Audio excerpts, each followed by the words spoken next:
This is a Film Stories original podcast. You found your person. Now let the Knot help you with everything else. The Knot connects you to the wedding inspo, vendors, venues, and planning tools you need to make your day totally you. Having helped plan 25 million weddings, we've got your back when it comes to every little detail like RSVPs, budgets, and more. Because your wedding comes to life with the connections that matter the most. Get started at theknot.com/audio. The Knot. Let's plan your wedding together.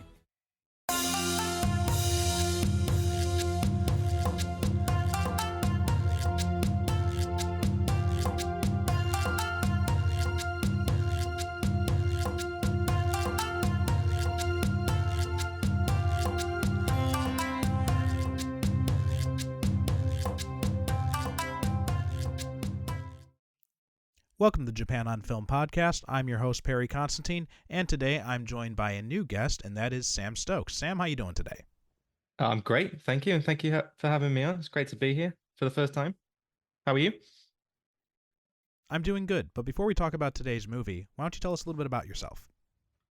So my name is Sam Stokes. I've been kind of part of the Film Stories podcast network for a couple of years now. Formerly the We Made This network, of course. I joined by having my own podcast with my friend Ed called the Den of 10 podcast, where we do top 10 lists, lots of film lists. So we do top 10 films from this decade or films by this director, things like that.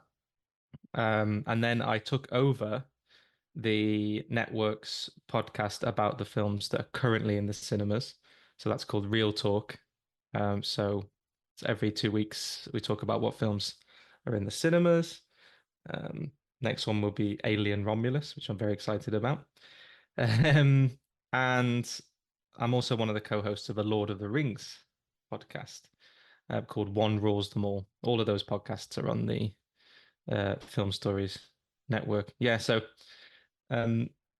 obviously speak about other things, but a lot of the stuff on those podcasts is about films. So I'm a big film fan and always enjoy talking about films. So that's me and my podcasting life. So what got you interested in film in general and specifically about podcasting about movies? Yeah, I think film has been like, some passions and hobbies you kind of explode into, like there's some kind of a sudden and a huge cataclysmic like explosion into life. Something just awakens a passion in you. But I think film has just been a constant kind of growing passion throughout my life.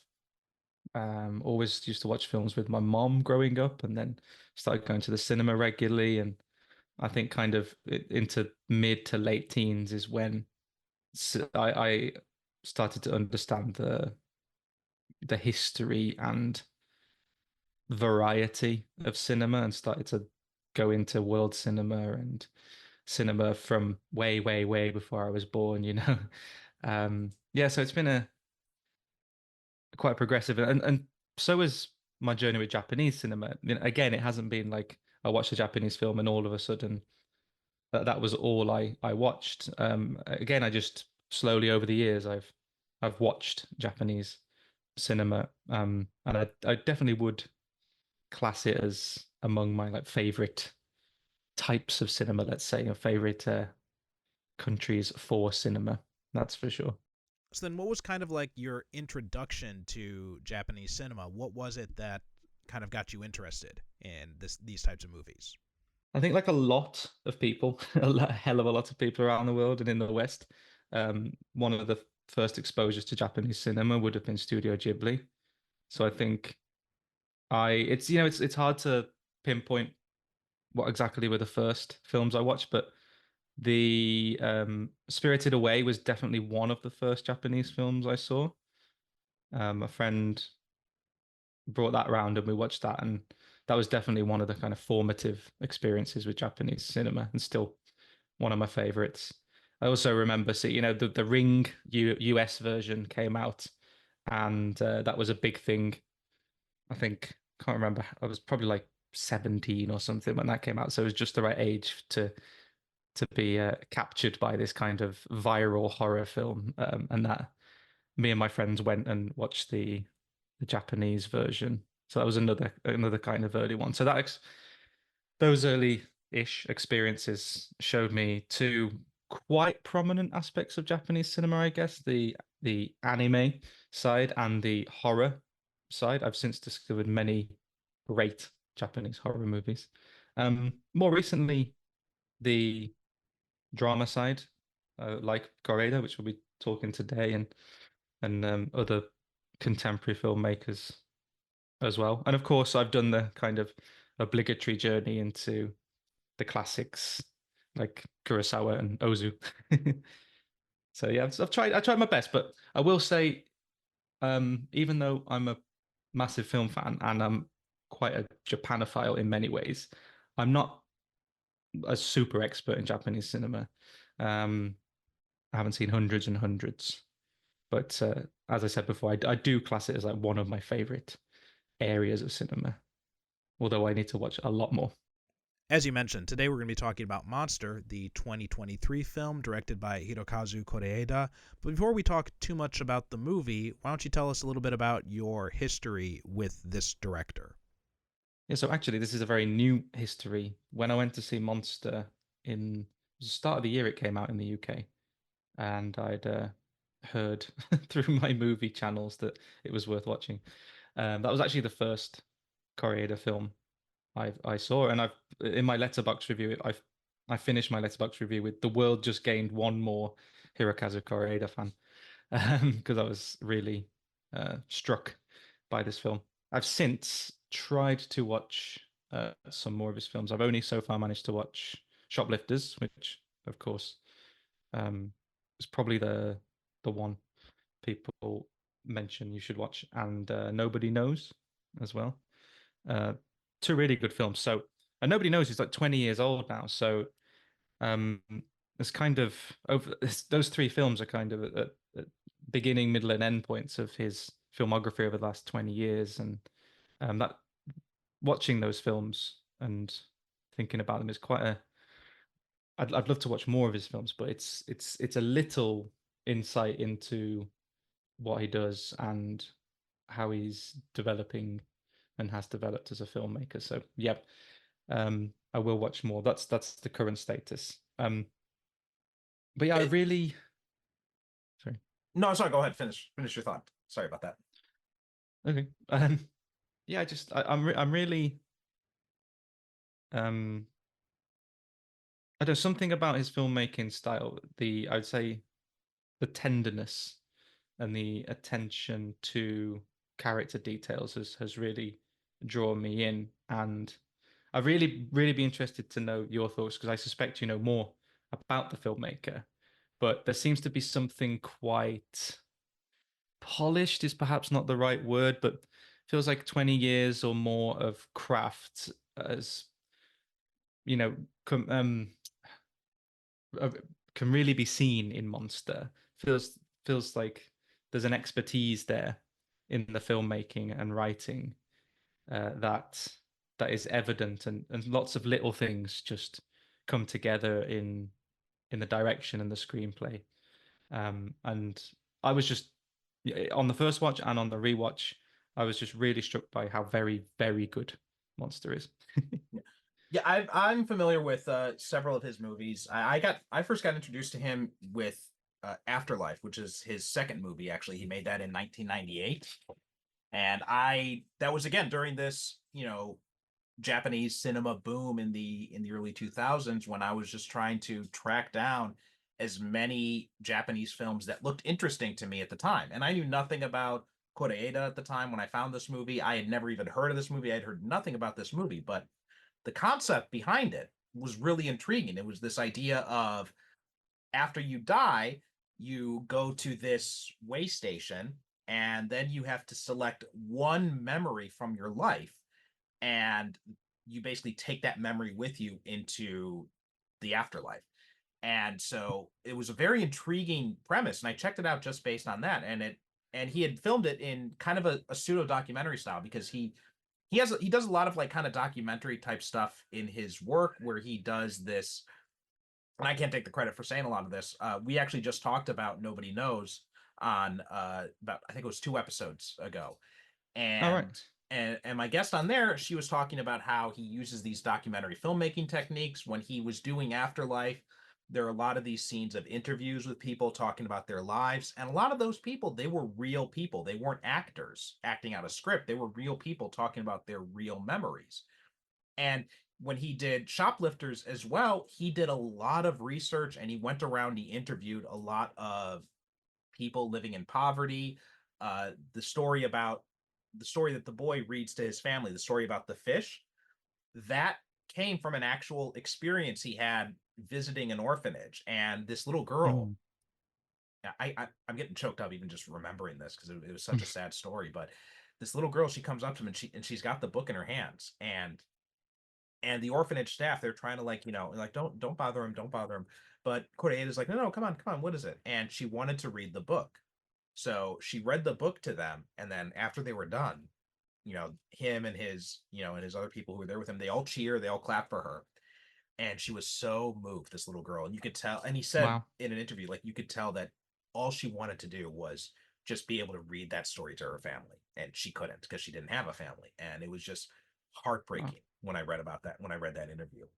Um, so yeah, I've seen, going down his list, I've seen Afterlife, Nobody Knows, I Wish, Like Father, Like Son, After the Storm, Shoplifters, and now Monster. So I've seen a lot of them, and we've covered most of those on this show. The only ones we haven't covered so far are After the Storm and I Wish. And it's interesting when you go back and you look at Nobody Knows and you compare it to Shoplifters, because this, and listeners, sorry, we're going to be kind of retreading a little bit of ground here, because I think this is just an important point to mention again here to lead into the discussion of Monster. Is I kind of got the sense that there are very similar themes in Nobody Knows and in Shoplifters, and I kind of got the sense that, Hmm. but in Shoplifters, it feels like he's being a bit more blunt with it, and I kind of feel like he is getting frustrated that in 20 years not much has changed. So, and I kind of get that sense a little bit with Monster as well, where he does have these themes and this commentary on Japanese society that he's making, and it does. And I sense there's kind of a frustration in his later work, that the fact that he is still talking about this stuff 20 years later. Yeah, I was reading a few of his quotes and interviews around Monster, and one of the main things he said was that one of the major themes in Monster is about the limitations put on people in society and by society. And I think those limitations are more social, and I mean like micro social, almost like that. It's between people or small groups of people, like uh, groups of school kids, or single mother and kid, or single father and kid.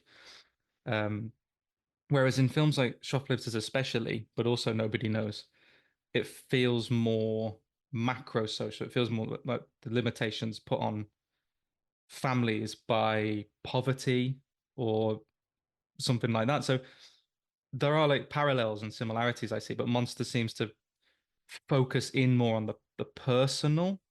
And of course, it's got these other elements that we'll get into, which necessitate that, let's say. So it's kind of following a theme that he's explored. And we don't suddenly, and there is, I wouldn't say it's about poverty, but they're certainly not living a life of luxury, the characters in this film. And they're certainly going through hardships, various different hardships. But it's not that same examination of the challenges of Japanese society from a socio-economic stance. It's a little bit different, isn't it? It's a little bit of a different flavor in Monster, more personal, perhaps. There is, I think I agree with you partly. I think you're right that it's not as much focused on the socio-economical aspect, and because even though Saori is a single mother, she's she doesn't seem as put upon economically as, say, Keiko in Nobody Knows, or like the entire family in Hmm. Shoplifters. So she does seem like a bit.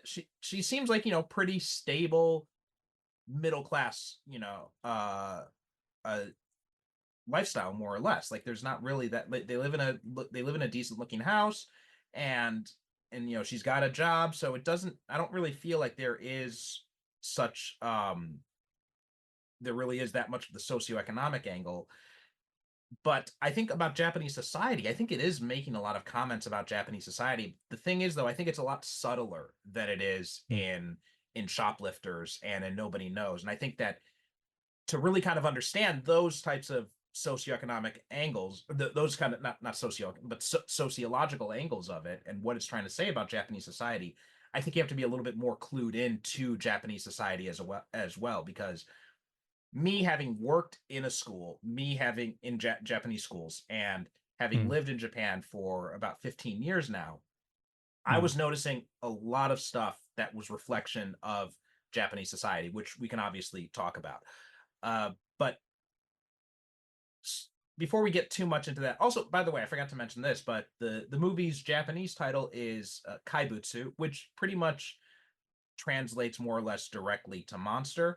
Kai, the Butsu, so the two characters, Kai and Butsu, the Kai character, even though when these characters are put together, Kai means like kind of like wonder or mystery, and Butsu is just kind of like a thing, basically. So like it's often used, like Dobutsu is the term for animal, and they use that same character. So even though the translation is Kaibutsu, the meaning of it, it's almost like mysterious thing if you're doing a literal translation of each of the characters and putting them together. So I thought that was kind of interesting as well. But again, having having been your first Kore-eda film, what were kind of like your big takeaways the first time you saw it, and what really kind of grabbed you about it, and what are some things that maybe you realized this second time watching it?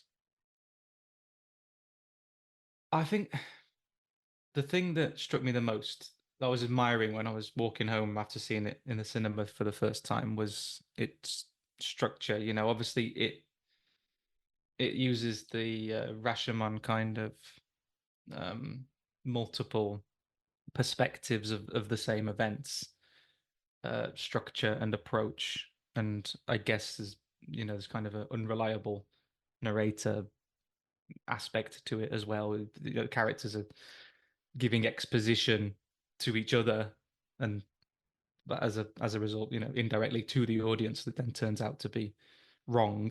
Like in the first act, like I heard Teacher Hori was in the hostess bar, and then later in the film we find out he was nowhere near the hostess bar, right? That ended up in the burning building. So get those things as well. So I just thought in the third act I was just blown away by how everything came together. And this was a really good feat of screenwriting and direction, and incredibly moving. I was very, very moved by not just the very ending, but various scenes in the third act. Actually, everything just came together for me, like all these little things. And this is what I realized on the second watch. When I, knowing what happens, you can really pay attention to those details, and what's setting something up for the end, and what's a red herring leading you down a misleading path to serve the goal of the film. And I was walking home after seeing it the first time, and that question was just going around my head, like, why is this film called Monster? Like, who is the monster? And I love that the film is cerebral like that. I love that my mind was going there, and it wasn't just after the film; it was during the film. I remember thinking during the first part of the film, like, oh, this kid is clearly troubled. He's probably the monster that they're talking about. By the time you get to the middle of the film, you realize that the film's kind of done a number on you, and it's made you make assumptions and by the time it's the midpoint of the film, you're like kicking yourself. Like, why am I making assumptions as a supposedly intelligent film watcher? Why am I making these assumptions? And now all of a sudden, now I'm in a meta analysis in my own head while I'm watching this film of wait, who who should be the monster? And by the end of the film, I'm thinking, my God, we're the monsters. We're all the monsters. Like, it's And that might be distracting for some people. I just found it great. I love it when a film takes risks and makes you introspect and reflect on different things. And it plays with things that will prime your uh, assumptions and your preconceptions about things, and then it makes you look at them under a different light. Um, so that balance of well, just good filmmaking, delicate filmmaking, careful filmmaking, but also a kind of bold, uh, making you introspect and making you ask questions like, well, is there anything wrong with either of these kids? Does it matter what happened with the head teacher and her tragedy? Just yeah, that's that cerebral aspect as well. Just although all those things just come together in a lovely, lovely balance, and like I said, by the end of the film, these things come together, and for me at least, of really compelling and really moving. Yeah, I felt the same way with I co-signed a lot of that stuff. And when I was watching it too, because I went into this movie assuming that this was going to be the story about a kid who is a bully Mm. and kind of like the reasons why he was a bully. So I kind of went into that expecting Minato to be the monster in this movie. And the and I when I saw this too, I did not know that it was split into these different perspectives. So Hmm. when we get to the end of the Saori sequence and then we flash back and start on the Hori sequence, it was a complete shift for me. And I'm like, oh, I see what he's doing now. It's really interesting. And I've seen so many movies that it is hard for me to be surprised by a movie. Yeah. It's and that's not a knock or anything. It's just, I know the conventions of the storytelling. I know the structure of film. So I can with a reasonable amount of certainty, I can kind of predict where a movie is going. I can still enjoy it, but I can still kind of tell where it's going to be going. This movie had me at a complete loss. I did not know where it was going. I did every time I thought I had a handle on where it was going and what it was going to be about. It just when I think I've got this, I know exactly what Kore-eda is doing here. He flips it on me, and I'm at a complete loss again. And I'm like, oh, okay, this is not at all what I thought. I was completely wrong. And he does a masterful job of leading you down this path and then suddenly taking a turn, but it's not like it but after the turn you realize what that turn is. It's not like you're taking the turn and it just comes out of left field. It's like you take this turn and you realize, oh right, I thought we were Hmm. going left, but we were really going right the whole time. And he does a really great job with that. And so the first third of this movie during Saudi sequence, my whole thought was, okay, Hori is the monster, right? He's this Exactly. bastard teacher. And I have seen teachers like this in Japanese schools where they are literally abusing kids. Like I used to work in a rural elementary school, or this is a junior high, I should say. And I saw a gym teacher slam a student up against the wall. Well. And, and that was mild compared to some other stories I've heard. Like Mm. corporal punishment is technically illegal in Japan, but like we talked about in the Nobody Knows episode, technically illegal is doing a lot of lifting there. Because there's a lot of stuff that it Yeah. just goes unreported. Mm. And so and there is a lot of institutional protection in many different aspects of Japanese society, not only with teachers. I don't want to put it all as if it's like, all teachers here are abusive or Mm. anything like that. It's not the case at all. But in a lot of industries, there is kind of like this idea of, we are protecting our own. And you see that in the scenes with the Saori going to the principal and the other teachers and everything. And they set it up as especially what they do with the principal was masterful, because they set it up Yeah. as like she is just completely, she's completely mired in PTSD, and she cannot deal with the fact that her grandchild is gone. And so now these other people in the school are basically just, she's basically a seat filler, and the other people in the school are the ones who are really running running the show. And I so felt sympathy for Saori as a parent myself too. I would do exactly what she did. I Oh don't. yeah. And then when we get to the Hody sequence and it flips everything, and you realize, oh, and I'm thinking that when I'm with the Hody sequence, I'm like, oh, okay, no. Hody's not the monster. Maybe he may have done some things, handled some things not the best way, but he's trying to do the right thing. He's actually a pretty decent guy. And then I'm back to thinking, okay, Minato is actually the monster. And then also Saori in a way too, she's kind of the monster, because she's just believing what her son is saying, and she is just putting it all on this teacher. And there's a term, I think they mentioned in the movie too, there's a term in Japan that teachers have called monster parent, that refers to these parents who are just, complete and total assholes to the teachers. And I've seen this myself with my kids are in preschool now, and I've seen it with the teachers and how they react, how they say something, how they tell us like something happened. Like one time, for example, my daughter bumped her knee or something like that. So when I went to pick her up, the teachers, they were like super apologetic, like, we are so sorry, we didn't see what was happening, and she bumped. And I'm like, she's a kid. Kids fall. Like, it's normal. It's fine. Don't worry about it. And my wife explained to me they're probably doing that because they have probably had parents yell at them over that kind of stuff before. So teaching is a hard gig anywhere, but it's very hard in Japan, especially when you're dealing with young kids. So I felt a lot of sympathy then, being a parent and being a teacher. I felt sympathy for both of them in those scenes, and also being someone who had dealt with bullying firsthand as a student.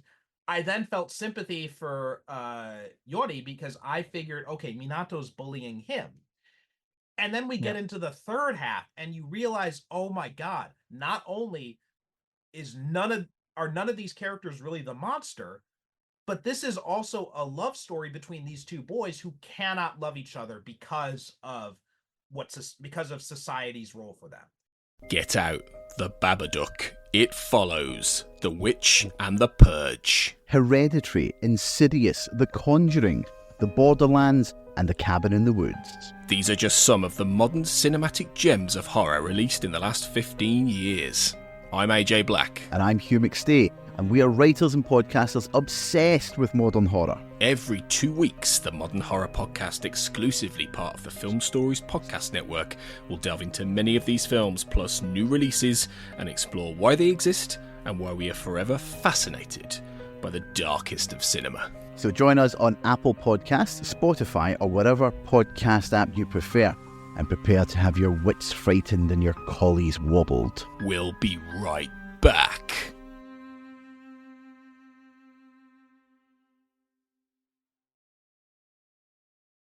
And we're back. So right before the break, I was talking about kind of like my view of these three different thirds of the movie, and just how Kore-eda completely takes you on these different journeys, and how you keep zeroing in on these different characters who you think is the monster. And also too, I forgot to mention this, but the principal, right? Because in that first third, you are feeling sympathy for her as this grandmother who just lost her grandchild. And then in the second third, you get this message too. Like someone mentions to Saori, I think actually there's a rumor that she is the one who killed her grandchild by running him over. And then you get into the second third, and you see how she's being very manipulative with the pictures and everything, and you start to realize, oh, maybe this woman is the real monster here. And then you get into the last third, and you see her talking with the kids, and you realize, well, maybe she's, this is, and then I kind of come to the conclusion that, I mean, you make a good point too. I never thought about that, the idea of like, we're the monster because we're the ones judging these people and we don't have the full story. But also I think just society as a whole is really kind of what I clued in as being the ultimate monster in this movie. But I've been kind of rambling on for a little bit here, so I'm going to give the floor over to you and see what do you have to hear what you have to say about all that. Oh, yeah. I mean, there's so much to unpack, isn't there? I think Yeah, sorry about that. um no, no, no, just in the film in general. It's just it's like I said, it's so cerebral. I mean, there's so much that was going through my head after watching it both times. And that's why it's just so easy to talk about this film. It's a credit to the film, actually. Um, I think the first act is quite masterful in the way that it primes you to make those assumptions, and it gives you all these red herrings, not just red herrings, but just unanswered questions. Like why did he come home with only one shoe? Why has he cut his hair, which is still not entirely clear by the end of the movie, but that's again, it's just good. It's all part of the intrigue. But yeah, the thing about Hori seems to be teacher Hori seems to be the monster, and he was coming out of the hostess bar at the start of the movie, and things like that, and all the stuff with the teachers and that I must say the head teacher is one of my favorite characters in this film. I love the way the three parts of her story and the things we learn. And one of my favorite scenes is with her and Minato at the end. When they end up playing the brass instruments, and simple but powerful line, although it is a lie, powerful line when Minato tells her, "I lied about teacher Hori. I told a lie," and she just says, "So did I." And it's oh, did you? Are you telling us you were driving the car? Um, but she was there. She was there for him in that moment, and she made him feel a lot better, and kind of stopped teacher Hori from jumping off the roof as well, potentially, because we see that he's kind of snapped out of his despair by those brass instruments he hears just somewhere else in the building, isn't he? Anyway, so these little things that are carefully placed, some to be red herrings, some to be points of intrigue, and by the time you get to the third act, these little things become blossoming flowers of filmmaking, I would say, where like, oh, especially the second time, oh wow, I love that you did that. I love that we've got this payoff of so many questions around Minato and so many questions around the head teacher. And then we get this understated and nuanced scene between them.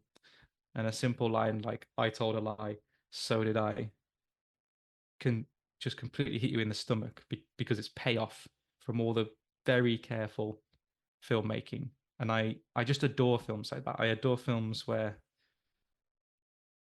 so much thought has gone into it, and little things that you don't even notice on a first watch are there and then have huge payoff at the end. Um, so yeah, I won't talk too much yet about the very end because I feel like we'll have a good discussion about the very end itself as a kind of separate part of this. But focusing on the start, maybe something else I put in my notes, which I think is quite cool, is the way that each of these three acts kind of begins with a blazing fire and finishes with a storm and flood. And it feels like there's the start point and end point, the bookends of this story, these events that we're witnessing are like two disastrous events, but completely contrasting disastrous events, like one with fire and one with water, essentially. That was the kind of thing that just you don't register on the first watch because you're just trying to understand what's going on. But on the second watch, that was kind of thing like, is there some kind of careful symbolism here about like, I don't know, disastrous events of different kinds? Because there are disastrous events in this film. I mean, especially Yori's character, like it's like heartbreaking what's happening to his character, and like the head teacher as well. Like, what an awful event, regardless of who was driving the car. It's like absolutely awful thing to happen to someone. Um, Saori as a mother, like incredibly challenging situation. Hori, if you empathize with him, which I think you do, right? You certainly don't by the end of the first act, but you do by the end of the film, I think. Mhm. He's going through he's been hard done by in many ways, right? And like you said, he's not the monster, in quotes. He's flawed, sure, but he seems like a decent person, and yet quite a lot of crap is happening to them. So I don't know. I've just rambled as well, just to make it even. You rambled, and then I rambled. No, but I think I want to clue in what you said there about the fire and the water. I think that's a really interesting idea, because I think you could also look at it as these tempers flaring up over these situations, right? Saori getting angry because she thinks that Hori is abusing Minato. Hori getting angry at Minato because he thinks Minato is abusing Yori. And at the end, Minato being angry at himself for his feelings. You had mentioned the hair scene, and I was a little bit puzzled by that too. But then I was just, I got the Wikipedia summary here, and this made it make sense, because there's a scene where Yori was playing with Minato's hair, and then Minato cuts it off. So it's kind of like this idea that Minato feels like what they're doing is wrong, right? Whereas Yori seems very comfortable with who he really is. He's got this kind of asocial personality. He's got this kind of effeminate behavior, and he's getting bullied because of that. He's getting picked on by the other kids because of that. And Minato seems very concerned with what other people think of him. So, and there's also this idea of Minato feeling lost without a father figure. So he kind of feels like maybe he is shaming his father in some way by being gay, which I think, and that was something, even still, by the end of the movie, I didn't quite 100% clue in on. Like, I wasn't quite sure, was this just a friendship? Was it something more than a friendship? And I asked my wife after it, I'm like, so do you think they were gay? And she's like, well, yeah, duh. I'm like, oh, okay. So I felt really stupid when that happened. And I'm like, okay, yeah, now I realize it. Yeah, definitely. And also too, when you look at Yori's home life, and he's being abused by his father, right? His father even says to Hori that, and I hate that they chose names that are so similar with these two characters, Hori and Yori. But he tells Hori that, Yori's inhuman, right? He's not human or something like that, which now you realize it when you get to the end, you realize that Yori's gay. You realize what he was really talking about when he said that. And also the whole idea of him being cured now too, that as well. And also be a man. Yeah, be a man. The whole toxic masculinity bullshit, right? And it's funny because right now at the time we're recording this, we're right in the midst of in the US presidential election, with Tim Walz becoming the vice presidential nominee, and you see social media is just filled with all these positive memes and jokes about Tim Walz. This is the counter to toxic masculinity right here, where it's just like a nice Midwestern guy who's, he's kind of goofy and he's kind of funny, and it's a complete 180 from what we see here. And two, just like the idea of protecting reputations, like the reputation of the school. So, and you're right, when the principal says, I told a lie too, and then you realize, oh, the rumor about her grandchild must have been true then, that she must have been the one who killed him, and then her husband took the fall for it. And then two, with Hori and the school, it's like, okay, he has to take the fall for this abuse, even though they know he didn't do anything, but he has to take the fall for it anyway to protect the school's reputation. There's all of this concern about reputational damage, as opposed to and this idea of saving face instead of just making amends, which is a huge thing in Japan. Every time there's some scandal or something like that, you always get a press conference where the head of the company or the institution or whatever is giving a heartfelt long apology, and then he's bowing profusely the entire time in front of the cameras. And every time I see these things happen, I'm just like, this is such obvious theater. Nobody buys any of this shit, but we still go through the motions of it. And meanwhile, the underlying problems are still there. They're not being solved. I mean, you still have Yori's father is still an abusive dick. that's still there. These, these bullies, these kids who are bullying Yori, nothing happens to them at all. Like they just get completely off scot-free.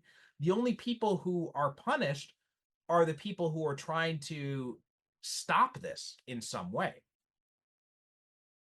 Yeah, I think there's so many great themes there. Again, there's just so much in this, which is cool, which is awesome. I think the kind of queer aspect, I think, is very powerful and interesting, and then that's very, again, in what I read from Kore-eda and the writer, Yuji Sakamoto, I think his name is, or her name. Sorry, I didn't check actually who this person was. But I know that was a real, I assume a he, because Kore-eda said that Sakamoto, the writer, based this on like real experiences that happened to them as a child.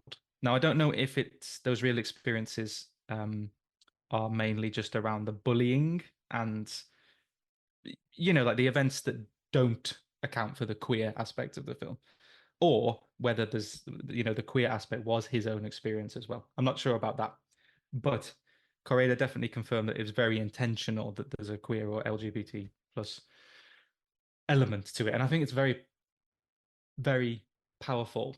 I think, and it almost doesn't matter like what they are. It doesn't matter. I think Yori is quite clearly queer, right? In some way, whether that's homosexual, bisexual, something more complex, which he will realize later in life.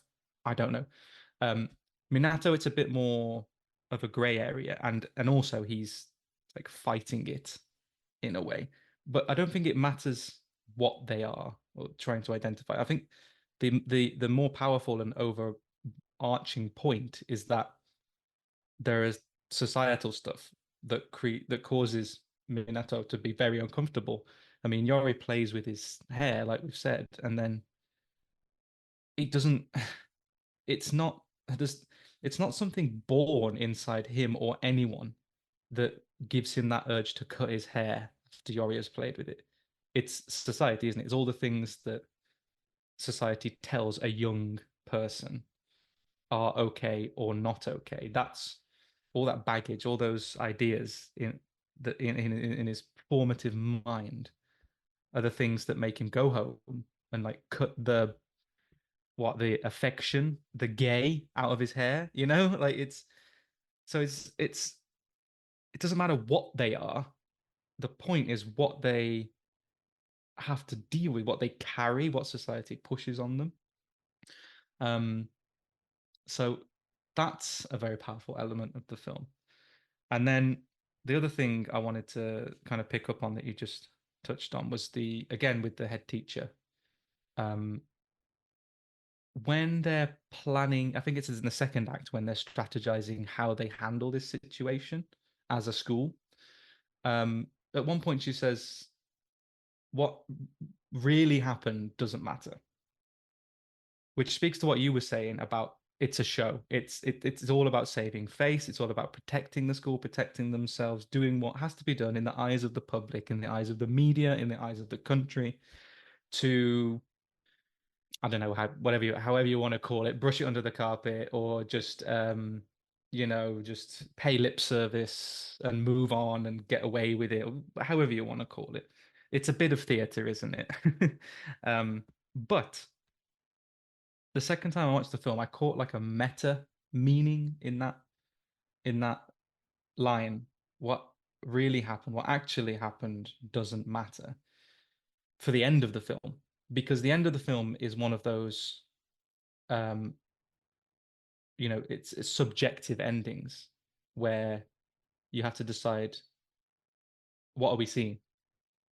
And it was actually quite comforting because it's kind of heartbreaking on the first watch. On the second watch, partly because I caught that line from the head teacher in the middle of the film, it actually helped me not be so heartbroken by the ending, because I was watching it and thinking what actually happened doesn't matter, right? It's like you can perceive that ending however you like.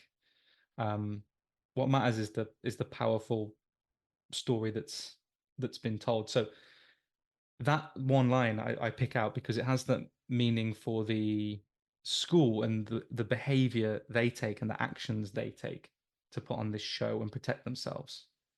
But and it might be a stretch, but I personally found some meaning in it for dealing with the kind of the climax and the tragedy basically at the end of the film. That's a good point too. I hadn't thought about that. I never considered the line as that line as being kind of a meta commentary, but it's a very interesting idea.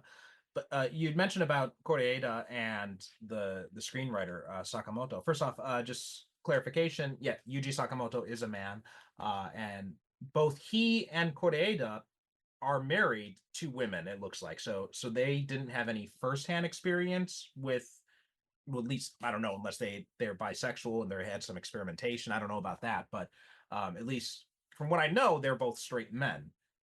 Just judging by but maybe they knew someone, because I think they went to school together. This said here, so maybe they knew someone who had been in this, or they had experienced bullying in general, or some aspect, some parts of this, and I wouldn't be surprised too if when they says they base it kind of on real life, is not only were they maybe talking about their lives, but again, like with Shoplifters and the story of the fish, or also Nobody Knows, which is based on the Sugamo abandonment case.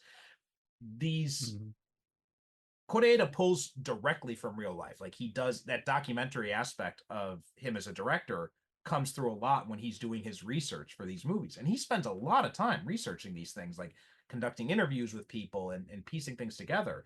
So there is a lot of stuff that he pulls from real life when he is crafting these stories. And some other things I wanted to touch on is, now I wanted to talk about the ending of the movie, because the ending is something that is very interesting. So they're in this rail car, and the rain is coming down, and Saori and Hori are searching for them in the abandoned tunnel. And then there's this talk about, whether or not, and then at the end of the movie, it's the scene when they come out of the rail car, right? It's a bright sunny day. They start running through the field together, and they question whether or not they've been reborn. And I thought that was a very interesting word, reborn. And then in the distance, there's this path that was gated off, and is now, the gate is gone, and there's no wreckage there anymore. And so and there are apparently a lot of different interpretations of it. And I guess the happy ending interpretation is that when they say they're talking about being reborn, and you can look at the gate as metaphorical, is now they're going to live as themselves. That's the happy ending version of it. But there's a darker ending where they've actually died in this storm, and they actually drowned in that rail car. And so them being reborn is them being in the afterlife or something like that. So what was kind of your take on the ending?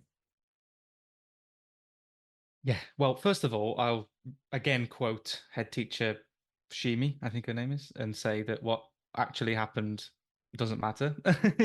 I think, like, it's one of those endings where the filmmaker is giving you not the choice. It's giving you the, I don't know how to say it really. It's intentionally unconfirmed. It's for you to perceive however you like, and you might perceive it one way the first time and the other way the second time, and that's fine, right? I think it's that kind of ending. I love the both, the happy and sad. I think there's something to love in both of them. The first one being that if they did survive, then that kind of experience has not just the flood and managing to escape, but just the whole movie, like the events of the whole movie, what they've been through, those experiences have just unshackled them to enjoy each other's company. And I think in many ways, one of the overarching themes of this film is to be yourself, to enjoy who you are, to enjoy the organic and genuine connections that you make in life, and just enjoy life as well for what it is, and enjoy you for who you are. So the happy ending of this film is they escape, and as a result of the trying experiences they've been through, they are unshackled from the limitations placed on them, and they're able to enjoy each other's company. And in that happy ending, the fact that the fencing has been blown away in the storm and the railway bridge is now open is symbolic to the fact that there's no longer a fence or gate to who they can become and want to become. That bridge to who they can become and flourish in life is now open and in front of them. That's beautiful, if that's the way you perceive it. However, while it's very tragic, I think there's also some beauty, or at least some powerful messages to be taken from the sad ending. And I think there are little hints that perhaps the sad ending is probably the more likely. The fact that, because there's a kind of wide tunnel to get to the train car in the rest of the movie, but what they escape into, they kind of go through a window in the train car, and then they're in like a small tunnel which doesn't seem to have existed before. And this is a small tunnel with a light at the end of it, right? So if you see the light at the end of a narrow tunnel, that is quite, I think it's hard to argue that's not symbolic of dying. So that's something. And also the fact that the cinematography, once they get out of the tunnel and into the fields, is notably different.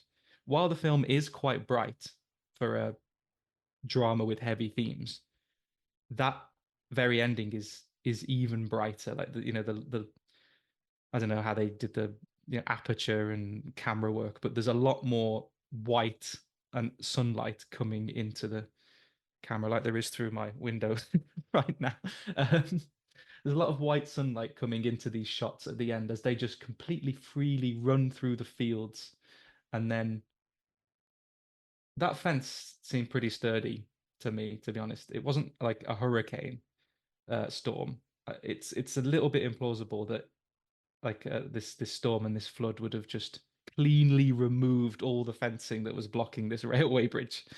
So again, there's a very strong case because of the kind of cinematography choices, because of the light at the end of the tunnel, because of the slightly implausible, symbolic, all the railway bridge is now completely accessible thing. And because, let's face it, like, I think the scene that Saori and Hori find seems to be quite different to the scene that we see with the two kids at the end. They don't seem to match, do they? So I think there's quite a strong case that the sad ending is the real ending, but ultimately it's there for us to take how we want, and there's beauty in both, and it's not too important to try and hyper analyze the filmmaker's intentions and as to what's true, because it doesn't matter. There's my take. What's your take on it? So I come at this from 2 points of view. As a teacher and as a father, I want the happy ending to be the real one. I want it to be the ending that, these kids escaped and they're going to be themselves. They're going to live their lives the way that they want to. They're going to live their authentic selves. That's what I want for my students. That's what I want for my own kids. And so the parent and the teacher in me, that's the ending that that wants to be. But not only that, but too the things you mentioned, and also the situation, like you said, when Saori and Hori find the rail car, it's almost buried completely in mud. They only see the poncho inside, and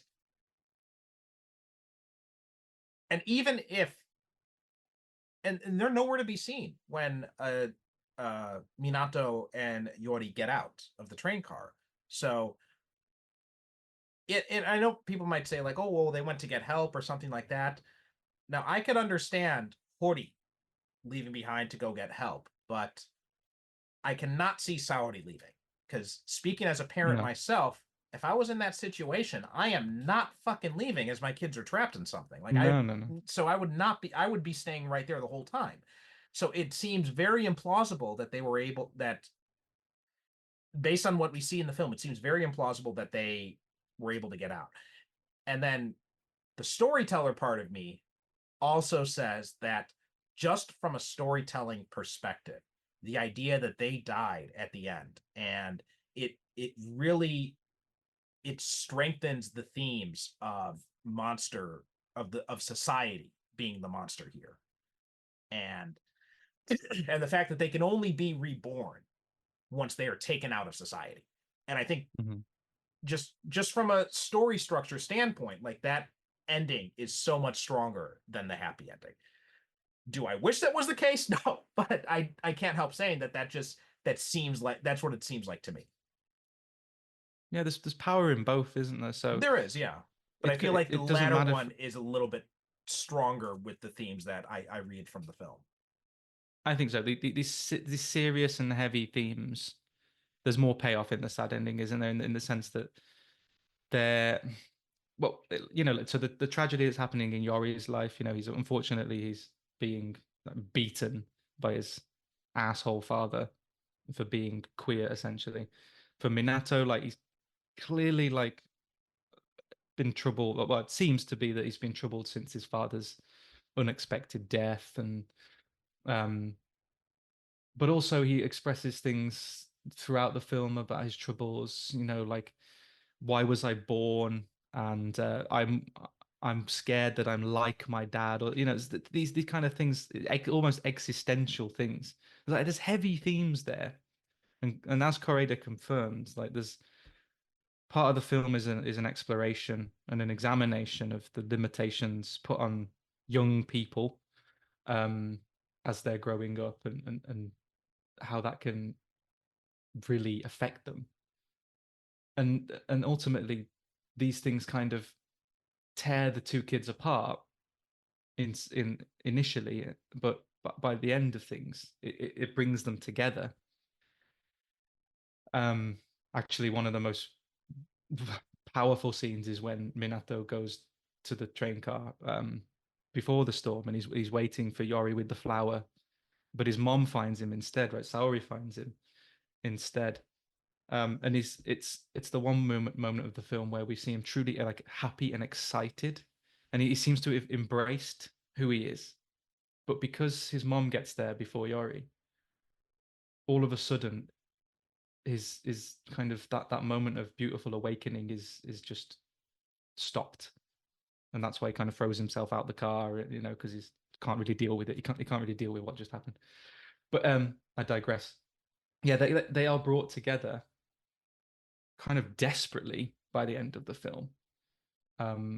They're learning to embrace the whatever is between them, which is something beautiful, whether that's platonic or romantic or whatever. So they have serious struggles. In terms of the relationship between them, there are serious problems, mainly brought upon them by society. So we would like those kind of stories in real life to have a happy ending, but because of the society and societies that we live in, sadly, often those kind of stories will not have a happy ending. If you've got an abusive single dad, like, there are many ways that story doesn't have a happy ending. If you're a troubled kid at school who's lost your father, and you're struggling with who you are, and maybe bullying and making friends and stuff like that, there are lots of ways where that could end in some kind of tragedy, or at least lead to a very kind of complex and possibly not always happy life. So there's power in the sad ending, because it makes you look at all the aspects of the story that led up to that moment, and it makes you think, well, if only his dad wasn't like that, if only the school hadn't been like that, if only these other things hadn't happened, they wouldn't have been forced into that situation in the first place. and they wouldn't have sadly lost their lives in a flood. So I think if you really asked Kore-eda if you really like pressed him, I think, look, the ending is very intentionally open to interpretation. But I think if you really pressed him, if you got him drunk or whatever, if you gave him like a whole bottle of sake, drank a whole bottle of sake with him, and then come on, tell me what do you think happened? I think he'd probably say it's the sad ending. And I think that is because it's just way more powerful that way. And if by chance Kore-eda happens to be listening to the show, I am personally willing to buy that bottle of sake if you are willing to come on the show and talk about this. So yeah, I'll buy one as absolutely, well. Yeah. But yeah, I think all of that's well said. And two, when going back to your idea about the fire and the water as the bookends of each of these sequences, right? We see kind of like the tempers flaring up because of these assumptions we have in society. And then at the end of each of these sequences, society itself basically just drowns it out, right? We just get drowned in it, and there's no escape from it. And I think that's kind of what happens here, for all of them. So and one final thing I wanted to talk about, and just very briefly, because we're running low on time here, is just the performances. Because Sakura Ando, she is quickly becoming my favorite Japanese actress. She is. I first saw her in Shoplifters, and she was amazing in that. We talked about her in 100 Yen Love, also Godzilla -1, and now this movie. I mean, she kills it every time she brings her A game. And then also Eita Nagayama, who plays Hori, I first saw him in Train Man, which was a 2005 movie, and he plays one of these side characters in it, but his was undoubtedly, I thought, the best performance of the bunch. And then recently I saw him in another movie called My Friend A, which we talked about on the show as well. And he was unbelievably good in that as well. So he is, and I've only seen him in these 3 movies, but each one he plays a completely different character, and he plays them all extremely well. I didn't even recognize him at first in each of these movies. All I knew was like, he looks kind of familiar. But then it wasn't after when I looked him up, I'm like, oh, it's the same guy.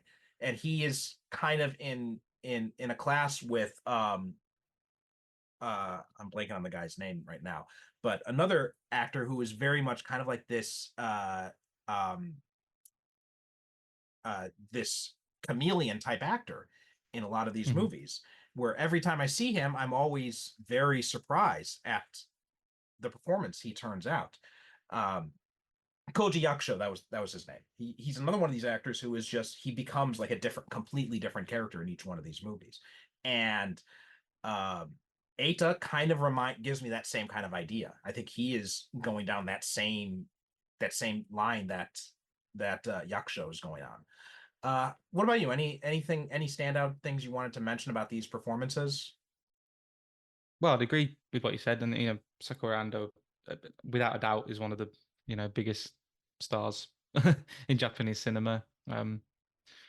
I've seen her in, I think, all the films you mentioned. Those are probably the ones I've seen her in, and she's always brilliant. I agree that Eita Nagayama was very good. I think, unless I'm forgetting something, I think that was the first film I've seen him in, but he gave exactly the performance that was needed in this film. I think the 2 kids, obviously playing Minato and Yori, apparently they interviewed a lot of children, trying to get this right. And Kore-eda met up with both of them 6 months before shooting began, just to bond with them. I think they played football or something like that. Just to bond, which shows the care he puts into his filmmaking. And I think they put in performances that were exactly what the characters required. And another thing I read about that was that with films like Shoplifters and Nobody Knows, apparently he would write a kind of flexible script, cast the kids, and then kind of edit the scripts and the characters around who these kids are, like their personalities and what they're capable of. But with Monster, he felt very strongly that what was originally written, like, this is who the characters need to be. And that's why it was more difficult to audition and choose these two kids. And rather than let them influence the scripts, that's why he kind of spent time bonding with them and gaining a building a relationship and gaining trust, so that he could really communicate to them, like, I need you to be this for the film. This is what it needs. So they, in some ways, for child actors, they kind of had to meet this talented and demanding filmmaker. They had to meet his requests. I think they did a good job. And the only other person, like I said, is Yuko Tanaka as the head teacher. I thought the way she plays the, komem nasai, bowing constantly in the first act, and then like she is able to portray those nuanced little glimpses into who she really is and what really happened in her backstory throughout the film. And then that touching moment with Minato near the end. And I think, again, to go into the actor's preparation, I think she said she practiced playing the French horn or whatever it is, so that she could, I think she understood the power of that scene. And she said she practiced for weeks beforehand because she wanted it to be, she wanted that scene to feel genuine. And it really does. It impacts me. So I was impressed by her as well. Yeah, I think that's a good note to end on. Yeah, she was great too. I mean, the performances, Kore-eda is able to get very amazing performances out of his child actors for exactly the reasons you stated. All right, now, Sam, thanks so much for coming on. And why don't you tell people where they can find you? Yeah, well, it's been a pleasure. Thanks for having me on. Hope I can come back soon. In terms of where we can find me, I've just like a lot of people, I've just got off Twitter because we've got some riots happening in the UK basically, and Twitter's just a hellscape. And I've deleted my Twitter account. I didn't use it very much, but I can no longer be found on there. So I would just mainly like to push people, not push people, to nudge people to my podcasts rather than myself. So as I said, Den of 10 at Den of 10 Pod on social media, Real Talk Film Podcast at Real Talk Film Pod. That's Real REEL, of course. And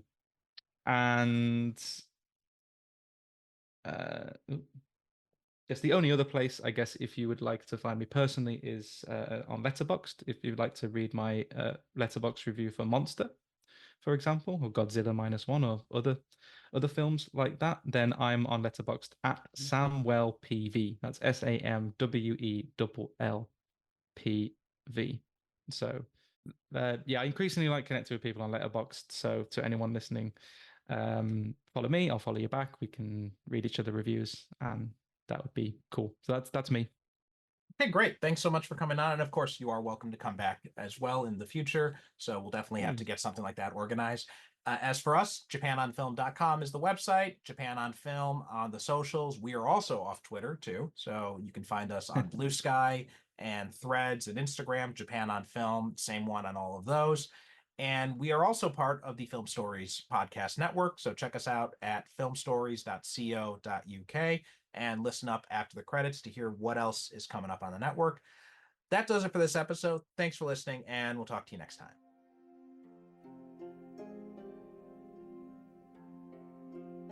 The Japan on Film podcast is produced by me, Perry Constantine, in conjunction with the Film Stories Podcast Network. Visit JapanOnFilm.com for show notes, episodes, and information about being a guest yourself. You can also reach out to me on the website's contact form if you have questions or comments about Japanese movies or the show itself. The show is at Japan on Film on Threads, Blue Sky, and Instagram, so please be sure to follow us. If you'd like to support the show, you can donate on JapanOnFilm.com, purchase from our advertisers, or leave a review on Apple Podcasts, Spotify, or wherever you get your podcasts. Join the Film Stories Podcast Network Discord from the link in the show notes to connect with me and many other cinema fans and podcasters.